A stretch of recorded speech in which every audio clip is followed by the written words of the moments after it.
մենք որոշակի հասել ենք լավ արդյունքի, ակնեն չի սիրում քաղցրը, կլինիկայում կատարվում է եւ դեղորայքային բուժում, եւ պրոցեդուրային բժիշկը ըստ ակնեի աստիճանի, ըստ խնդրի, որովհետեւ միայն ակնեի ժամանակ չէ, որ կիրառվում է մեզոթերապիա, պոստակնե պրոցեդուրաները իրենցից ներկայացնում են դեմքի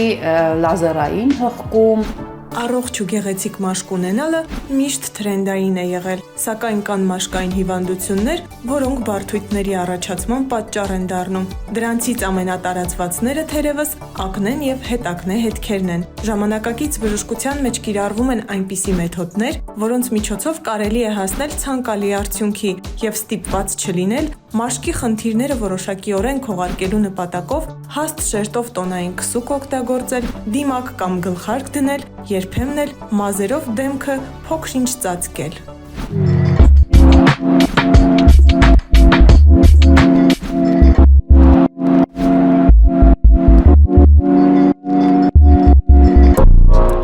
Ողջույն, այսօր մենք գտնվում ենք Proderm Aesthetic բժշկության կենտրոնում։ Զրուցելու ենք կենտրոնի տնօրեն, բժիշկ, կոսմետոլոգ մաշկաբան Անահիտ Մարտիրոսյանի հետ։ Իսկ թե ինչ պրոցեդուրա կներկայացնենք, այդ մասին կպատմի ինքը բժշկուհին։ Բժշկուհի, կխնդրեմ ներկայացնեք ինչ պրոցեդուրա եք այսօր իրականացնելու։ Այո, պրոցեդուրան այսօր կատարելու ենք մեզոթերապիա, մեր աղջիկը ակնեի բուժման ընթացքի մեջ է, այսինքն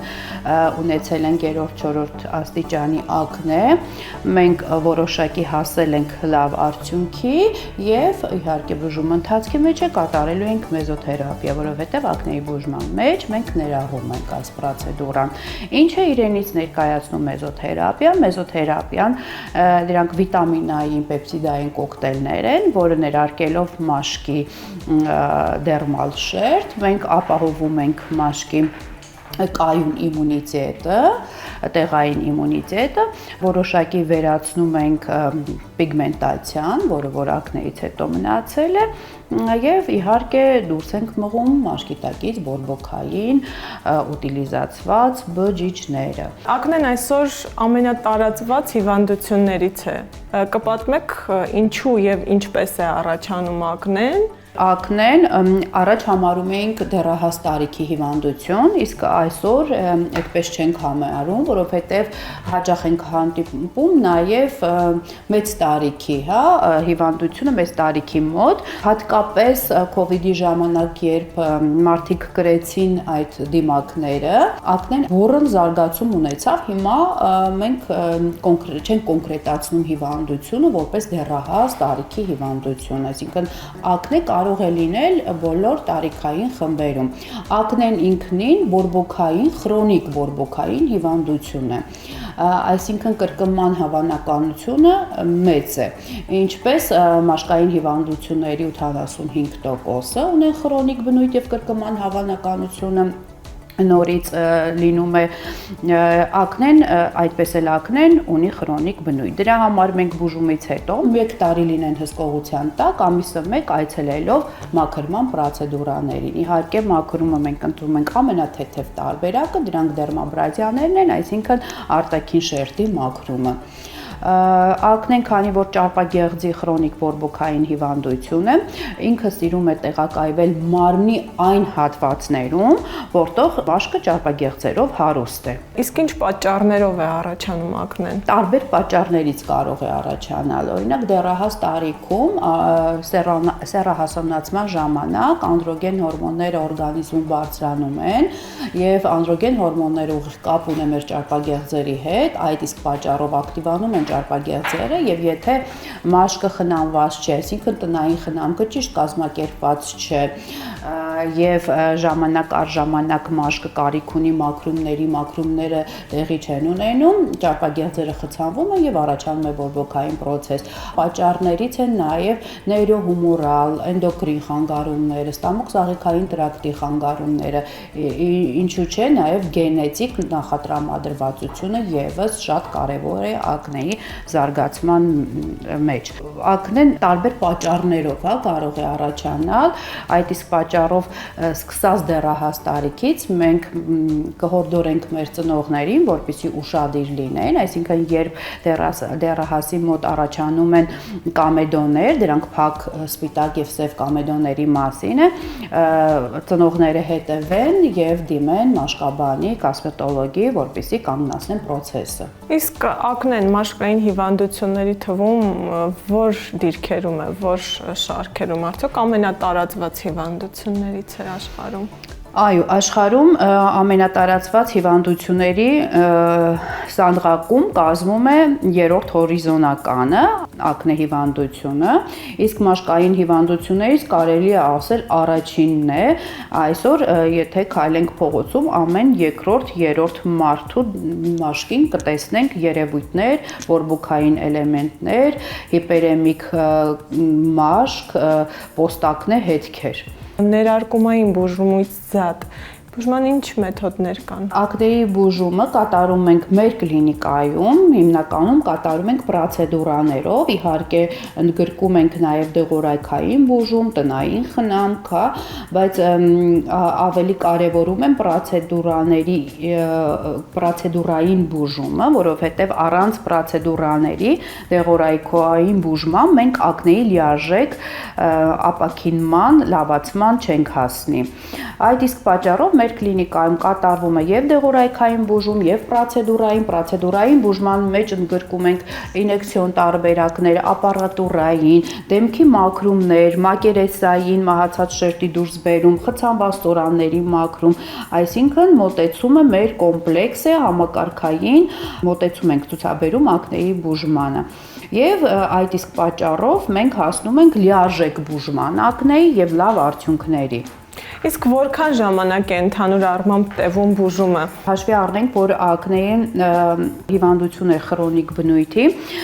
եւ բուժումը կախված է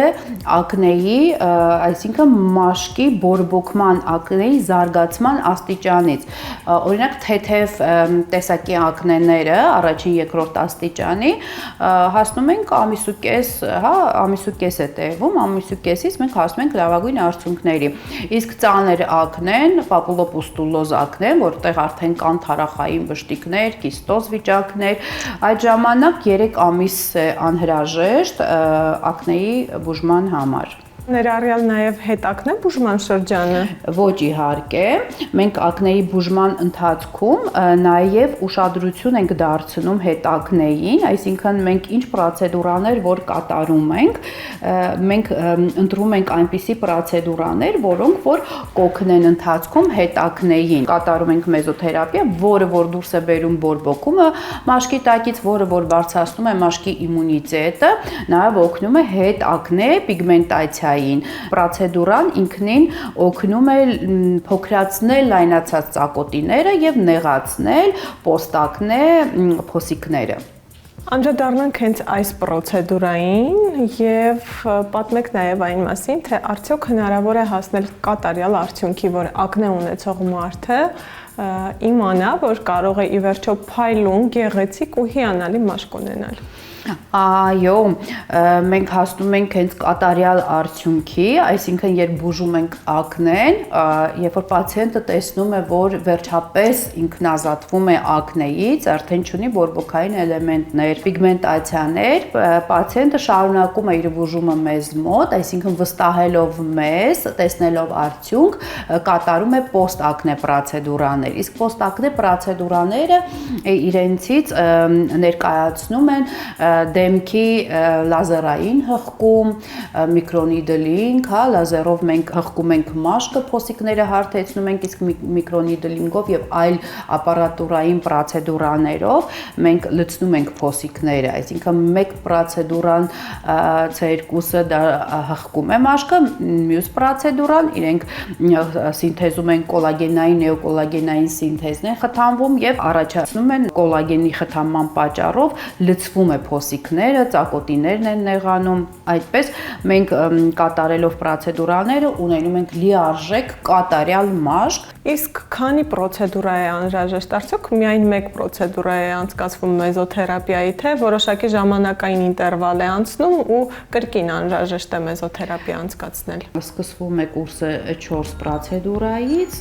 եւ այդտեղ արդեն բժիշկը ըստ ակնեի աստիճանի, ըստ խնդրի, որովհետեւ միայն ակնեի ժամանակ չէ, որ կիրառվում է մեզոթերապիա, ռոզացիայի ժամանակ եւս կիրառում ենք, մաշկային տարբեր հիվանդությունների պիգմենտացիայի ժամանակ եւս կիրառում ենք, այսինքն բժիշկը ընտրում է համապատասխան մաշկին ճիշտ կոկտեյլը, մեզոկոկտեյլը, որպեսզի արդյունավետ լինի մեր բուժումը։ Եթե ճիշտ է ընտրված կոկտեյլը, ուրեմն հնարավոր չէ, որպեսզի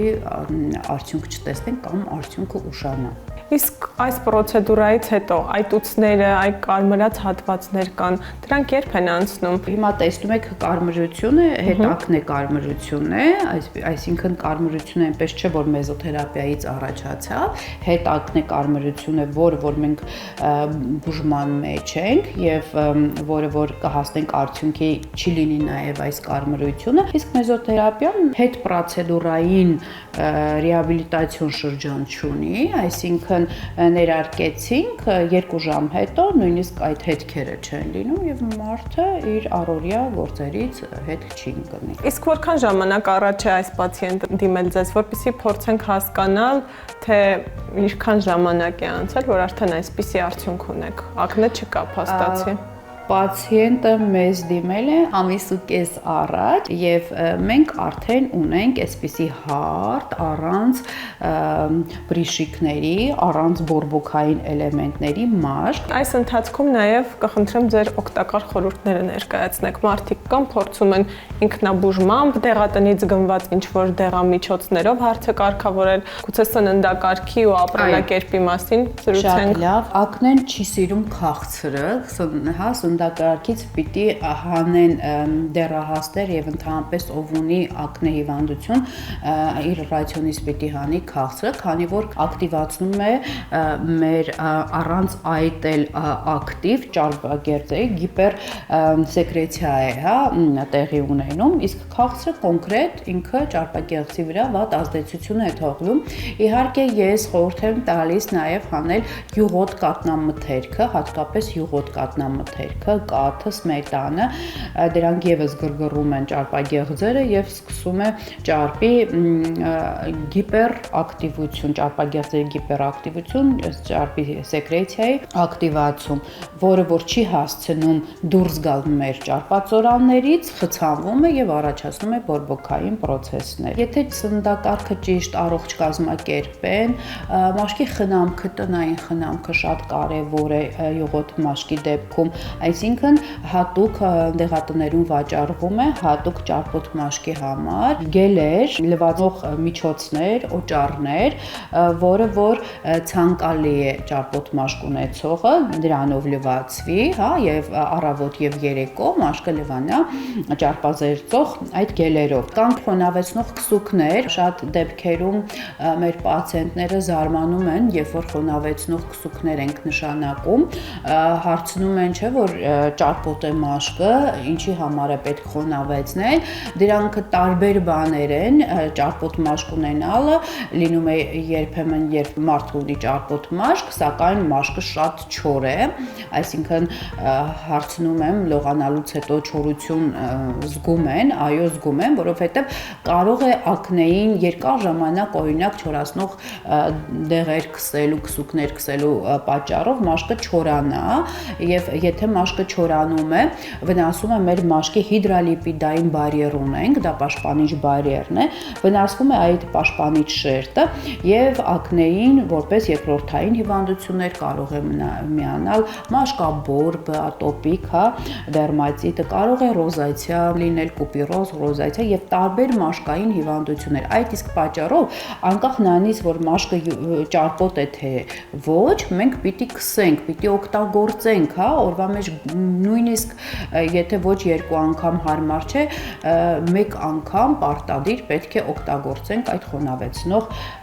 քսուքները, կրեմները։ Իհարկե եղանակային պայմաններից ելնելով ամառվա ընթացքում, գարնան ընթացքում, երբ որ ակտիվ է արևը, անպայման արևապաշտպան, ես միշտ խորհուրդ եմ տալիս իմ պացիենտներին, անկախ նրանից, որ ակնե, պիգմենտացիա կամ մաշկային այլ հիվանդություն է, օգտագործել արևապաշտպան քսուքներ։ Ինչ չի կարելի անել, հա, ակնեի այդ բորբոքային, այդ լցված մաշկի ժամանակ։ Չի կարելի տոնային քսուքներ օգտագործել, չի կարելի տնային պայմաններում ինքնաբուժությամբ զբաղվել, որովհետև շատ ժամանակ գալիս են չորացնող քսուքներ են օգտագործած լինում, երբ հարցնում ենք բժշկի նշանակումով է, պատասխանում են, որ ոչ, ինչ որ մեկի խորհրդով են գնել, դեղատնից են խորհուրդ տվել կամ ընկերուհին, հարևանուհին է իր դեպքում օգնել է եւ խորհուրդ է տալիս օգտագործել, չի կարելի նման բան անել, չի կարելի նաև ինքնուրույն փորձել հեռացնել բորբոքային process-ը սեղմման միջոցով, որովհետև այդ ժամանակ դուք ավելի կտարածեք բորբոքումը եւ կունենաք ակնեի զարգացում այն հատվածներում, որտեղ որ նախկինում չեք ունեցել։ 10-15 րոպե մենք ցավազրկում ենք մաշկը, այսինքն ցավազրկող կրեմների ազդեցությունը հասունանում է 15 րոպեից, 15 րոպե էլ տևում է պրոցեդուրան, բուն պրոցեդուրան։ Պրոցեդուրան մոտենում է ավարտին, ես ինչպես հասկացա, հարցնենք պացիենտին, ընդհանուր առմամբ պրոցեդուրան ցավոտ է թե ոչ։ Հա, իհարկե, երբ ցավազրկում են, պրոցեդուրայի ժամանակ ցավերը ընդհանրապես չեմ զգում, էլի։ Ես էլ դիմացկուն եմ, այտենց Ընդհանրապես չենք զգում։